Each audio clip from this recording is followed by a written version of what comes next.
Welcome to Amy's Bookshelf Reviews podcast.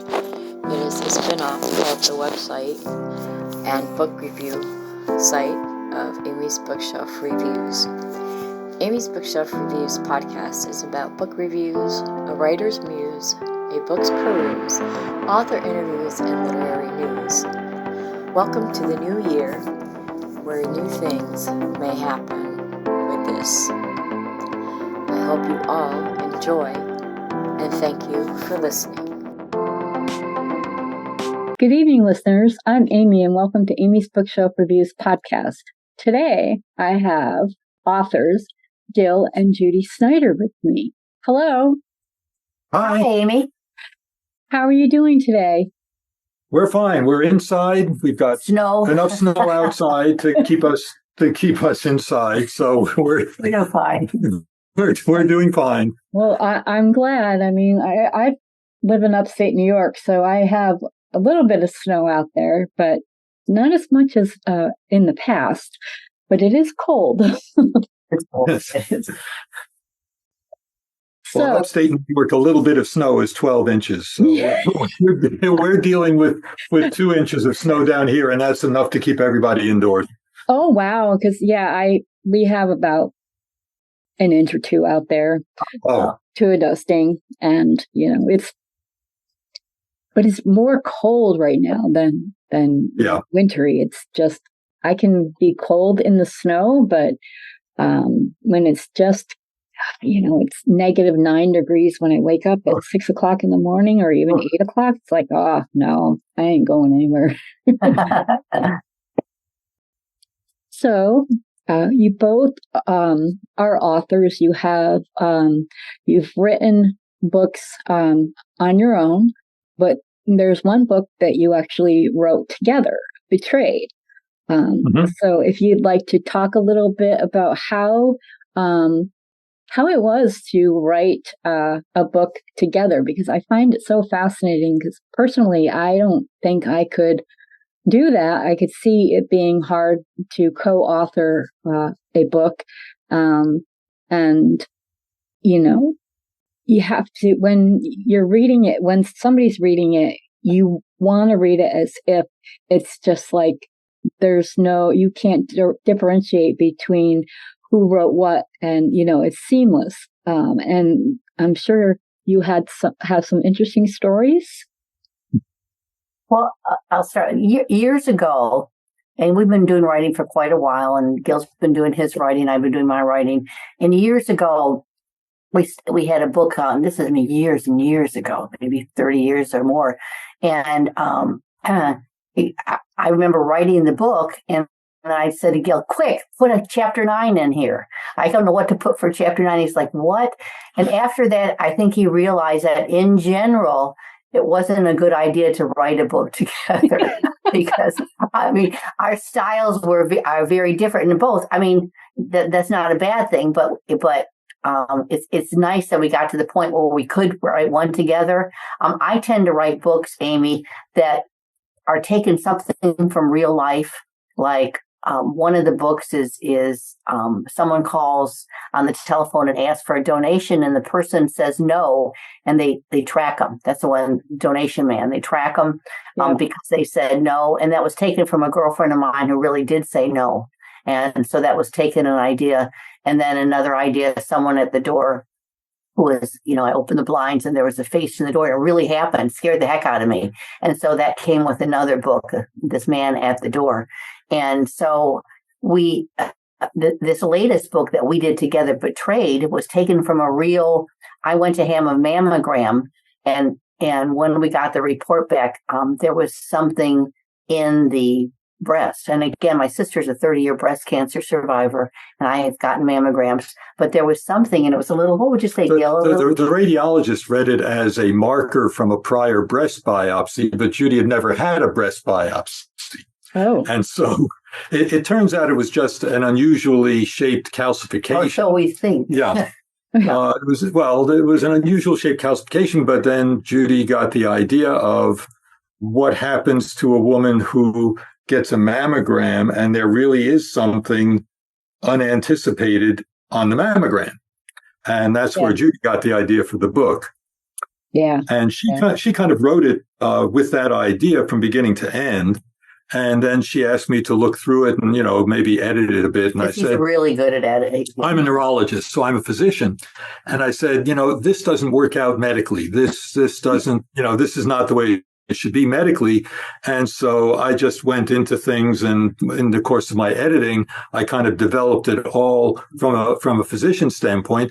And that's actually what we've done. And we've done something like that in the past because, being a physician, when I write a thriller, I've got to establish a balance between, for example, a physician or a nurse or a medical person may be reading my book and they have one idea, and then a layperson would read my book and they might be lost in the same information that a nurse or doctor would say, hey, that's really what happens in medicine. Right. So I would give it to Judy and say, here, do you understand what's going on? And if she said, no, I don't get this at all, then I'd rewrite it so that, she could understand it better. So so we've done that in the past. And this was sort of the reverse, where she's writing it for a layperson. And I'm thinking like a physician. And it worked that we could combine them, Amy, he got also interested. It was one of those ones where we sat at the dinner table and we'd say, well, what could this happen next?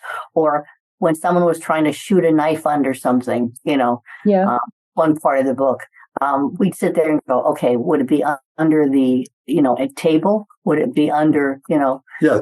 So there were a lot of things that we would back and forth.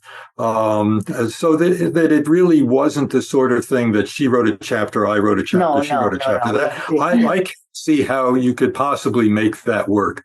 But and we had it edited, Karen. Yeah, and we did have it edited. But World Castle Publishing did our thrillers, except for Gil's Brain Warp and the first one he'll tell you about. But so she was good at editing, and she knows that I tend to not be wonderful at editing. I tell people writing a book, if you're not wonderful at editing, don't let it stop you. And I used to put like 70 exclamation points in my books, and she'd say, Judy, you really shouldn't have that many in the book. Judy is very You're trying good. to make a point. Judy is very good at taking a concept, taking an idea, and, running it through from beginning to end, like not necessarily in one sitting, but doing that very quickly. Being a neurologist and a physician, I am literally more cerebral. And so I'm a little bit better at saying, okay, does this make sense here? Is this good medicine? Going through the grammar a little bit better. And so, I'm in that respect, we do have complementary way of looking at the book. Well, I think that's wonderful because I have written a few stories, and they have many of them have a medical professional in them, either as a minor character or even a major character. And I have a functional brain disorder. And I've read every book on the brain that I could possibly get, so I know how my brain is supposed to work and how it really works, which total opposites. But when I was doing, I did a lot of, research and reading books for my medical professional, and then I made this one doctor. She was really good at. She made it believable that she could actually put some medicine in a person who's deceased, and then they might come back to life. But I also have her, she's like one of those doctors that she tries to talk to her patients without a lot of medical jargon and things like that, even though I do, put that into the story. And I tell you, a lot of my doctors, they have become, they were like references. I'd be like, oh, what if this happened? What would you call this? And they're like, what else is wrong with you? I'm like, no, it's just a question. No. So it must help that, like these medical thrillers are they're really something. And well, it's ironic because Gil's first one he did was self-published, but that one, just two sets. Yeah, that one was kind of Brainwarp was kind of interesting because the basic plot line was that there's a plot to poison the president of Ukraine because he's leaning too far to the west. This is weird. And this back in I started writing it in the late 90s, and it was published in 2003.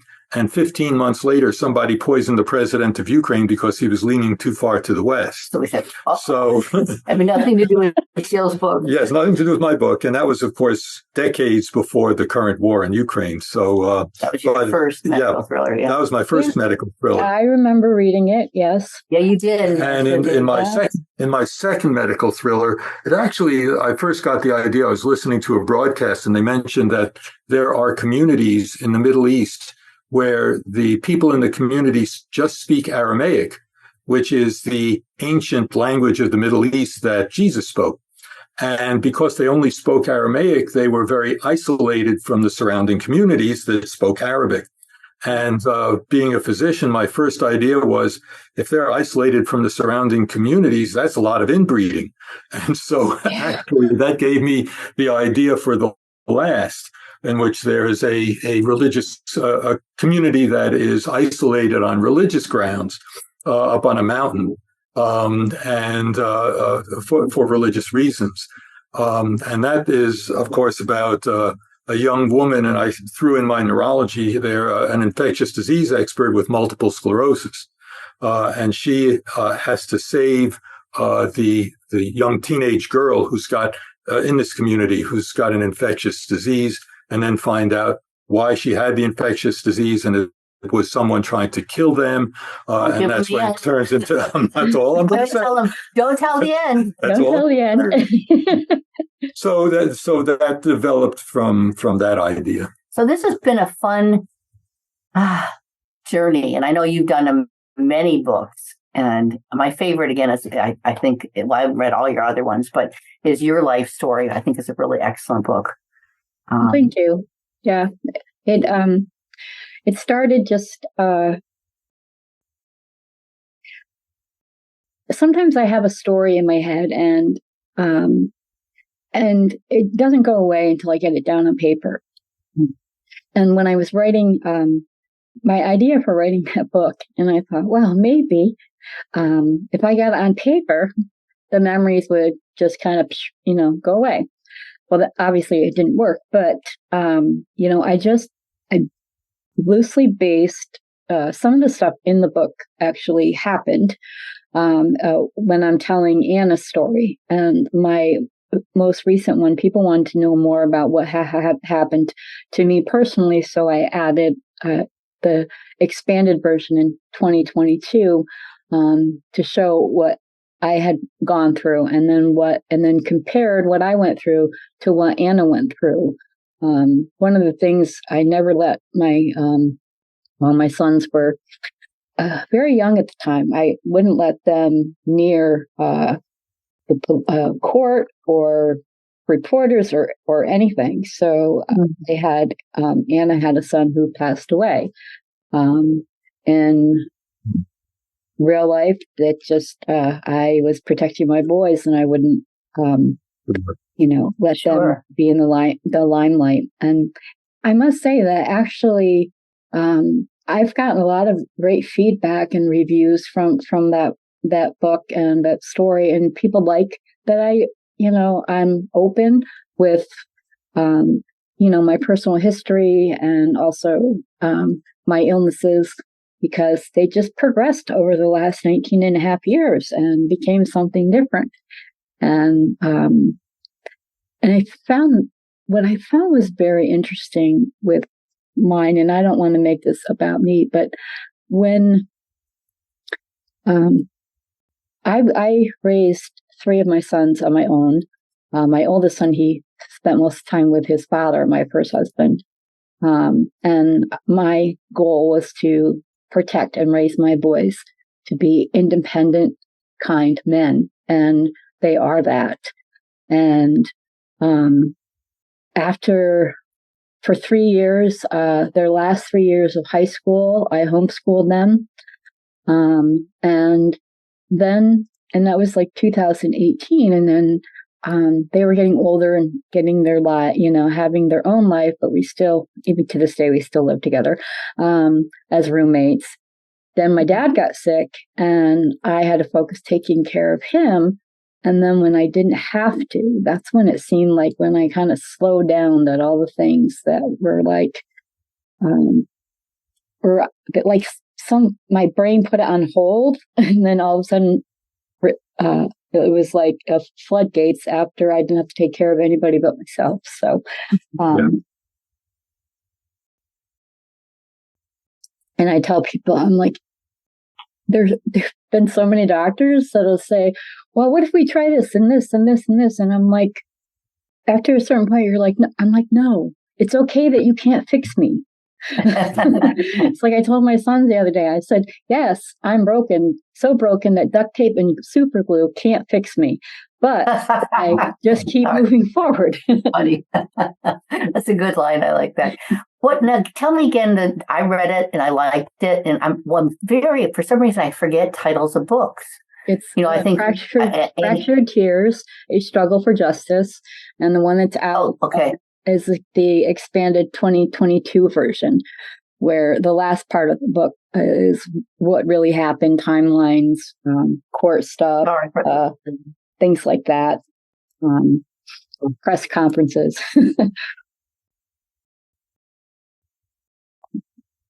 You want to read a little bit of this, Betrayed? Yeah. I always do. We do strong female characters. I like strong female characters. Oh, so do I. Important to me. Caring people yet strong. Do you want to just read? Yeah, that's actually what I did with the last. Yeah. I have actually three strong female characters who initially there's Ruth, who's the teenage girl with the infectious disease. There's her aunt Miriam, who is a very strong-willed individual. And then there's Anne, who's the doctor with multiple sclerosis, who's got to adjust to her disease. And at the beginning of the book, the three women there's a very antagonistic or tense relationship between the three of them. But by the end of the book, they have become so loving and connected with each other that they actually combat this prophecy that is about Ruth. So I also like to have strong female characters, and there's one character here that's Betrayed that I'll just read about her. This is she's alone in her apartment. She's a friend of the main characters. Within a few seconds, her mobile phone rang. Who the hell is calling at this hour? Hello? Who is this? She made no attempt to disguise her annoyance. No answer. Another goddamn robocall. She was about to hang up when a man's muffled voice intruded. You should always turn on your lights when you enter your apartment. You might have company. Whoever was on the other end of the line hung up. An icy chill ran through Chloe's body as her heart raced and her breathing quickened. There was someone in the house with her. She must get out, but to get to the front door, she had to go through the living room and right by the darkened hallway leading to her bedroom. She was trapped. Next to the kitchen was a small dining room with a sliding door to her patio overlooking a heavily wooded ravine. The patio itself was enclosed by a low metal railing adjoining her neighbor's patio. If she could get outside, she could jump the railing, alert her neighbor, and escape. Struggling to quiet her desperate breathing, Chloe silently slid off her shoes, felt cautiously by the side of her kitchen cabinet for the baseball bat kept hidden there for self-defense, and grabbed it tightly. Edging silently towards the door, she gently opened the sliding glass door and then the outside screen door. So far, so good. She stepped out onto the darkened patio, illuminated only by the glimmer of a distant streetlight, and shut the door behind her. She stopped and breathed a deep sigh of relief before turning to climb over the railing to the safety of her neighbor's patio. Suddenly, a leather-gloved hand pressed forcefully against her mouth, while another hand grabbed her bat, wrenching it from her grip. Chloe screamed, but the sound was smothered by the glove. She felt her body pressed against that of her attacker and her arms pinned to her side as she was lifted and pushed against the guardrail. Even kicking and fighting as hard as she could, there was no way she could overcome the strength of her attacker, who forced her upper body over the railing, dangling her helplessly over the ravine. Looking down into the blackness of the ravine, she felt the dull thump of the bat reverberating through her head as she was struck on her temple. Struggling to stay conscious, she heard the bat crashing through the branches of the trees and bushes growing up from the ravine before it thudded to the ground in the ravine's inky depths. Mercifully, her brain sank into oblivion as her body was pushed over the guardrail and tumbled in free fall into the darkness. Wow. That's it. Very powerful.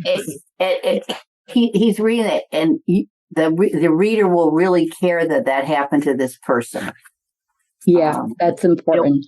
We try to get scary bad men. I mean, it's like one of Gil's book, Brain. Oh, the guy's so scary. But we try to do scary, like in Break-In, the other one we did about a man that was watching this woman and started dating her. He was really scary. I mean, he's such a nice, kind of, I shouldn't label sociopath, but charming. Yep. And the perfect date and whatever. It's kind of fun to write about bad guys. It actually is. You find that too? Oh, it is fun. There's a lot of villains in some of the stories I write, and I like writing for them more than the ones that are, good. Because they're fun, they're evil, they can... Yeah, you can let your imagination kind of go wild with the bad guy. That's true. And we're hoping someday to get these, Amy, one thing with all these that we're actively working to get all our suspense ones made into a movie, Netflix, something. We'd love to see them like on a screen somewhere. So that's something that we're looking into and hoping for. That's something, even with me, I am, that I would be like, this would just be perfect to watch on TV. It is, yes. Like a Lifetime movie. Yeah, with a twist. The twist. So, I wanted to ask both of you, as I'm sure there's a lot of things that you've learned over the years of writing, but is there like one thing that you say, okay, lesson learned, never doing that again?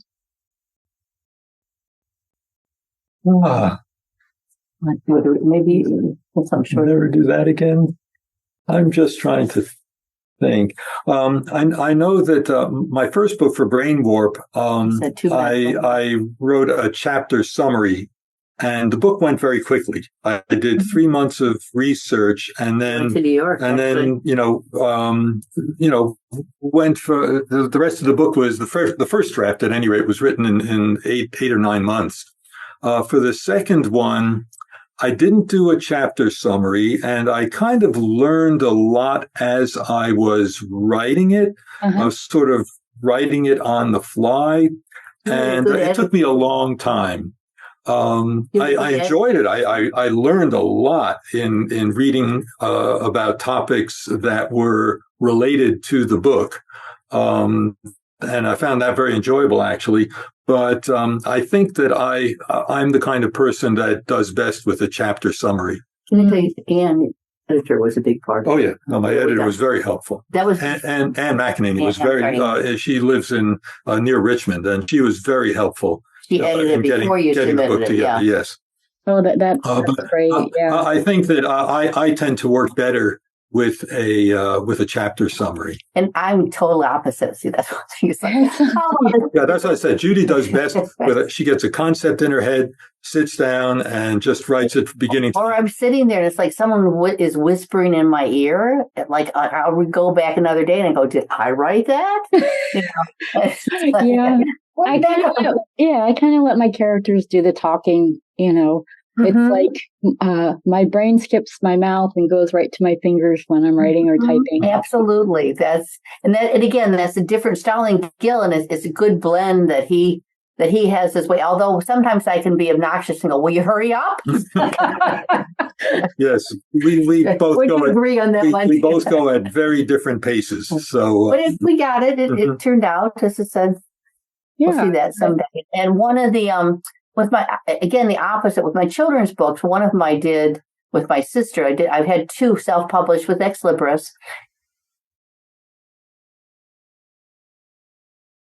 Anyone who thinks they can't write a book can actually get an editor. They can have it self-published if they choose. These are by World Castle Mine now, but you really can do it because I get a lot of people I have to like convince just to even write a book, any kind of book, because they think they can't. They're insecure. So I pay people to edit. I pay people to illustrate. I found online, and so it's not like you have to be a great artist or you have to be. You would say this with me. You don't have to be a wonderful editor. Get your husband to do it if you're married. So someone has to be a wonderful editor. And that's and some everybody has their own writing style, but when someone is new to it, like they're like hesitant to just let go and write. Yes. That's the advice I always tell them. I'm like, if you're an outliner or you want to summarize, that if that works for you, that's great. I don't like to be confined to that. I would break the outline anyways. So I just I write until I have to stop and think about it. But I always, and this is something I've told others, that I never walk away from whatever I'm writing at the end of a chapter or a section. I always write at least one line for the next chapter or the next section.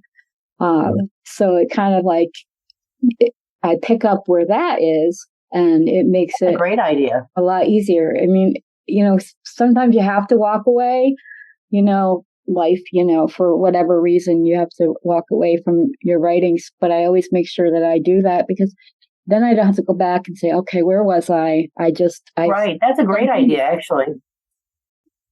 I've told a lot of people, whatever works for them. And the other editing thing that I do is I have, once I get to a point where I think it needs to be self-edited, the story's all put together, all the puzzle pieces really fit, I have the computer read it back to me.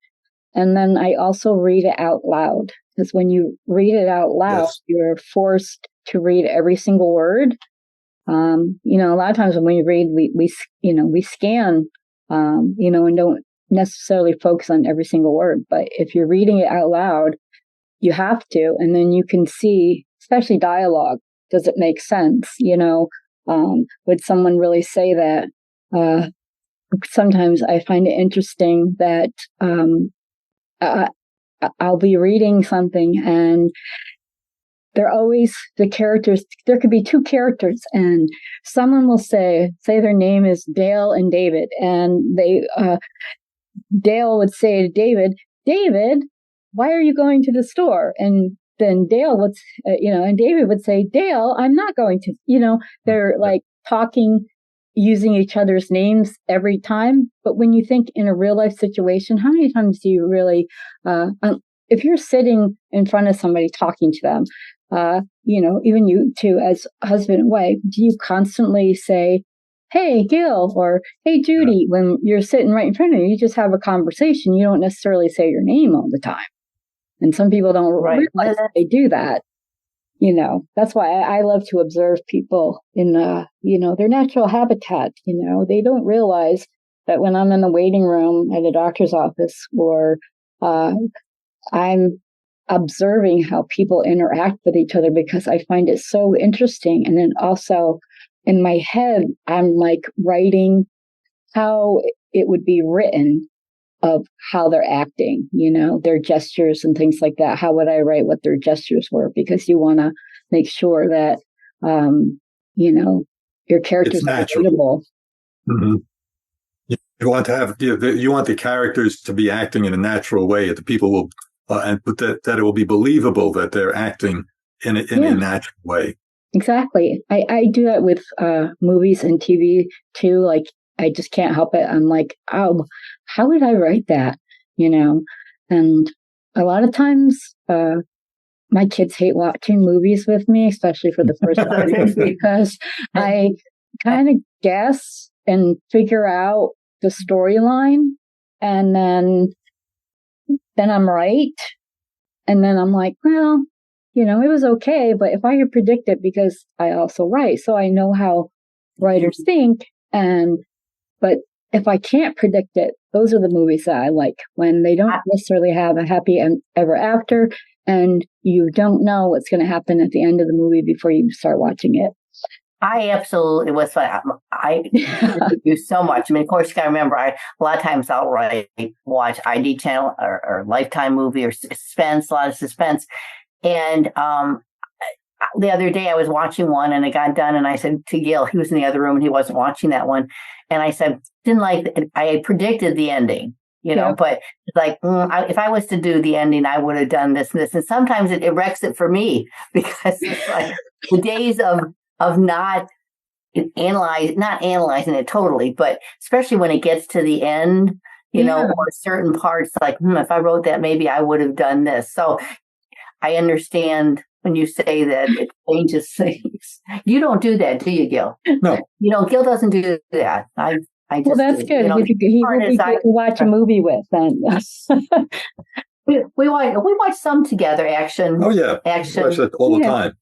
I like a variety of genres myself, but one thing I like to know what happens the day after. Like at the end of the story, say the building blows up and the heroes are walking off into the sunset or wherever they're walking to, and then roll credits. I like to know what happened the next day. The whole town. Absolutely. Yes. So absolutely. That's why I always write the next day. No, it is. Or you'll see some movies like 3 months later, but I like to know. I agree with you. Ideally, I like to know the next day. And we said, if we ever get the books made into movies, I hope they consult us how we want them. Exactly. Yeah. I need to know what happened the next day. Otherwise, it plays in my head. I'm like, oh, well, it could have been this. How does she deal with what happened to her? So many different things, But yeah, I like to know the next day. I was gonna say, when you said that before, I was just thinking. Now I'm blocking what I was going to say. I do that every once in a while. Well, what was it? Just about the movies. That someday it'll be interesting. Like your life story would. I mean, heartfelt. And I say that by training, I retired for a number of years ago, but by training, I'm a licensed clinical social worker, and so worked in all sorts of settings in life. So. It's very, a lot of the books that I read are very poignant because they're real life books, and things that have happened to people and women and men and children in life. And my sister and Marcia Casper Cook and myself also wrote a screenplay that we've had out for years. We're going to hopefully get made into movies someday. And so that was easy to do with my older sisters. I say that older sister, she'd laugh. I said older sister, but... But do you have to mention that?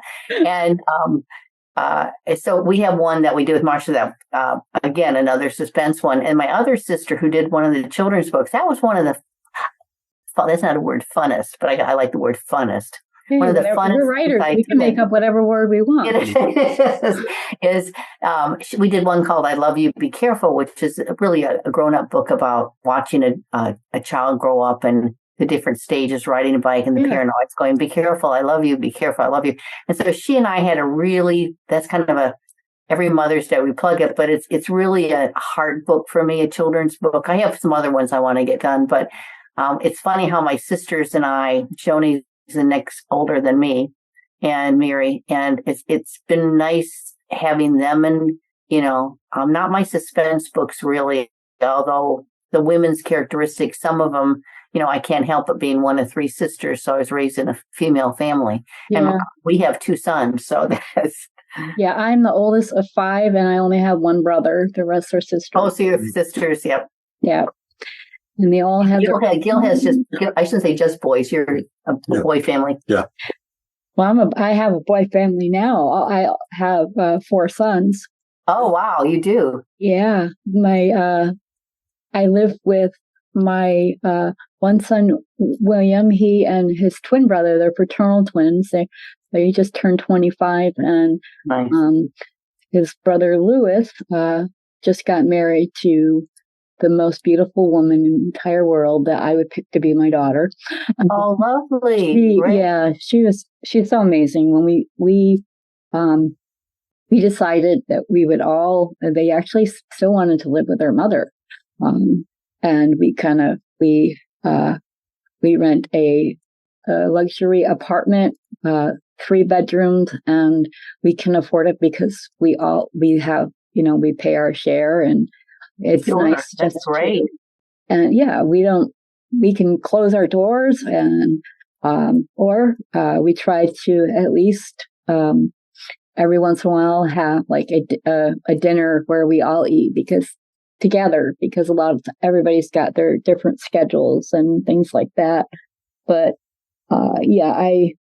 my sons grew up, the 3 of them, 3 out of the 4 like me, but the ones I raised, they love me and like me, so that says something. But they're pretty amazing young men, and they could have used what happened as an excuse to do things wrong, pick a wrong path, but they didn't. I mean, one thing my mother taught me so much, but she taught me to be kind, and that's very, very important. I think that is one of the most important lessons out of everything she taught me, was to be kind. And my sons, when they were little, and I noticed, like, some parents, if you give their kids something, the parents are like, say thank you. I never had to do that. My kids just automatically just did it. Yeah. My sons they would see someone leaving the store, and they would go, especially, someone who might need help, they would open the door for them. And they always told the cashier to have a nice day, and it sounds like you've raised them right. I tried to. I think I don't like being mean. I don't like being angry. I mean, sometimes you feel those things, but do you put that in your books? Do you find that your various emotions? I know the reason I say that is because I know in Betrayed we really showed the what would you say we showed in terms of emotions in Betrayed? It's the emotions of the characters involved, especially the main character, as the plot developed. I think we put a lot of that in there. Definitely. And also, like I said, with some of the other books, how we had the characters change in terms of the way they viewed themselves and the way they viewed the world and other people. And I think that's important with a book, that you want the characters to develop so that by the end of the book, there's been a perceptible change in them, hopefully for the better. Yeah, something and I think we managed to do that. Yeah, it just takes, something that, you throw something at your characters and see how they react. And hopefully they grow. Because, I mean, I think that just to be a human being, you have to keep growing no matter how old you are, keep learning and things like that. I'm a lifelong learner. And I think that, knowing things are very important. And sometimes I know stuff that are so trivial, but I find it necessary to share it with other people. Mm-hmm.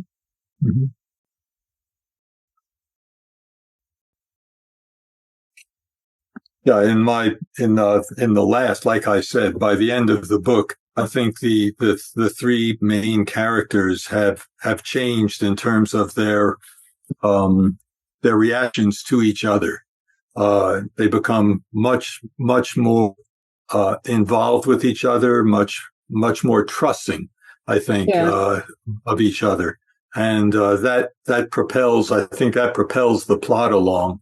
Also, the book along. Would you say the MS too? Actually, yes, she learns to adapt a lot of MS patients. Yes, and having MS is a very trying disease. Yeah. It's a very difficult disease to deal with, because it has so many different potential symptoms. Yep. And so, being a neurologist, I really wanted, I've dealt with a lot of MS patients. I've seen how they have reacted to and dealt with their disease.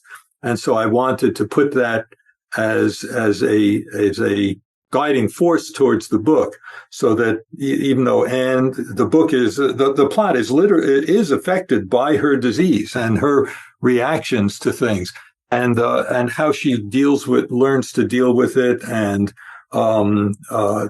as the book goes on. And so you dedicated the book, didn't you? Yes, I dedicated the book to my patients with multiple sclerosis, because it's such a difficult disease to deal with, and it was very interesting to write about that. And in fact, there's the TV show that we watch about Oliver Sacks. That also he's a there's a TV show in which he deals with people with neurologic diseases, but most importantly, he says, how is their reaction to having the disease? How do they deal with it? It's not just, oh, they have this weird disease, and that it's not a freak show about diseases. It's these people have a difficult disease, and how they and their family learn to deal with it and still go on with their life. No, so I think that becomes part of the book as well. Yeah, and I think that when you part of when you're writing is it's being able to your words are telling, or they're showing, or they make the reader feel what the character is feeling. It's not always easy to write that way. I have read books that just were like a stereotype book, a fiction book, and say it was just about like, a private investigator or something like that. And it just kind of checked all the boxes for that particular genre. And while technically the writing was, it was technically correct, but there was no passion from the writer. And I can tell having read so many, that when I'm reading something, I can feel the author's passion, especially when I can understand what someone is feeling with that. Say, I don't have MS, I have something else, but how I deal with it today is going to be different than how I deal with it tomorrow. But I understand, the anger, the frustration, and going through various things. There is times when I wrote a story, and then maybe the following year, that a similar situation actually happened to me. There was this one book I wrote back in 2005. It was a sequel, and my character was escaping a kidnapper by running through the woods and trying to, get to safety and things like that. And little did I know that was foreshadowing what happened to me, because I literally had to hide and go through woods and things like that to get help. And I always thought, I'm like, I should. And a lot of things, they just happen. And I'm like, maybe I should just write that somebody's a millionaire, and maybe I'll just, win the lottery. I'll write about it. Maybe it'll happen. But, there are those, even if something is improbable, but emotions are so complex. And, you can love someone, but not like them, So I think that there's, when you can feel their emotions, and I definitely, I was on edge when I read all of your books, even in the children's book, that's something to me. I believe that every adult should read a child's book, because maybe they'll remember what it was like to be, maybe they're a cynical person or they are filled with rage or hate, but reading a children's book, I think that everyone should pick one up and read it, because you might learn something. I have to put a plug in there. One of my children's books. I used to work in a children's library after social work for about 6 or 7 years, and help kids pick books with my co-workers and friends. And one of the books, my first one I ever did, was called Goldie's Baby Socks, about a family that adopts a cat and all the fun that follows. Yep. And it makes you laugh, but it also talks about the kindness, and so, but when you say that, I think of Goldie and I think of the book and people swimming through underwear, because Goldie the cat, collects underwear, and I collect socks actually. Yeah. Yeah. But I think those are the type of things we're doing today. We're just, keeping our fingers crossed about movies. Yep. We get, I'm plugging movies a lot, aren't I? But really, That's okay. And I have some other kids' books that I'm thinking about self-publishing, and Gil has a book too in the works, but I can't bug him to do it yet. I'm trying. That'll be next fall. Anything you want to say, Gil? Whatever you have in your head, and when you put it on paper, I can't wait to read it. Thank you so much for everything. Oh, no problem. And stay warm. Oh, yeah, definitely. So I'm going to, we'll end it here, but I hope that you guys come back on the show in the future and share more about your writing. Maybe you'll write more together, maybe not, but we'll see what happens. So thank you, Amy. Thank you. Take care. Thank you very much. If you wish for you or your book to be on the show, go to amysbookshelfreviews.com/podcast. Thank you for listening. Be safe and be well. Thank you for listening to Amy's Bookshelf Reviews. If you are looking to be on the podcast or looking for a book review, you can go to amysbookshelfreviews.com and look for the appropriate navigational menu. Again, thank you all for listening and being a supporter of this podcast and of the Amy's Bookshelf Reviews professional reviewers of books and audiobooks. Thank you all. Be safe and be well. Your Tears, A Struggle for Justice, the 2022 expanded version. Anna's Second Chance ignited a fierce fight for her life in the pursuit of justice. Anna Coleman is a victim of domestic violence, and she has to navigate not only the justice system, but the reality of what her husband did to her. This story also